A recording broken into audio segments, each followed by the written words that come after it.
I used to work at a pizza restaurant. This is exactly how I make pizza at home.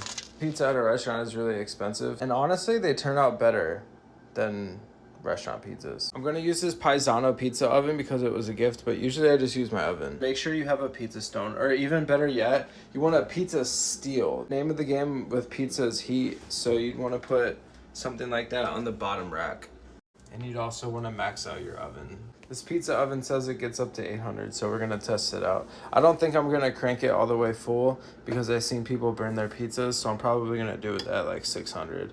I'll make a separate video on dough. For cheese, you just want to use whole milk mozzarella and make sure that you shred your own. You don't want to bother with the high moisture, watery stuff. Don't worry about that. For sauce, one of these cans, like a Gordon's or something, is I think like $9. I'll make a sauce video. Before you even think about working with your pizza dough, you want to leave it out of the fridge for at least an hour so that it can relax and warm up so that it can be like pliable. You want to make sure you flour your working surface real good. Plop your dough ball down. It's okay to be generous with flour at this stage. Go ahead and pat it down. I like to make little finger holes. Try to keep it nice and circular though. Okay, this is the biggest mistake that I see people make is they don't use a rolling pin, especially if you want like thin crust Chicago or New York style pizza. If you don't have a rolling pin, you can use like a wine bottle or something. You roll it out, try and make it as even as possible. Be gentle at first when you're rolling it out, and then slowly start getting it to go thinner and thinner. A lot of people would look at this and think that they're done, but no, it's not done yet. If you can't see light through it, it's not finished. Make sure you keep dusting it with flour as you roll it out.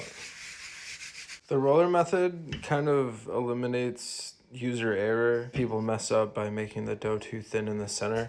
By rolling it out, kind of make it uniform, and especially if you hit the edges and stuff real good. This is kind of sacrilegious, but taking a fork and stabbing holes into the crust, especially in thick areas, before you roll it out is going to be really essential in getting it nice and thin. Especially if you have dough that's tougher to kind of get thin, that wants to bounce back a lot. Now we can see through it. Flour your peel. Make your dough a little bit bigger because it's going to want to shrink a little bit. Make sure you can shake it. All right, put your sauce on.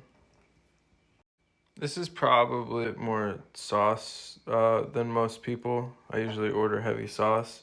It doesn't have to be perfect. Just make sure you don't put too much in the middle and make sure that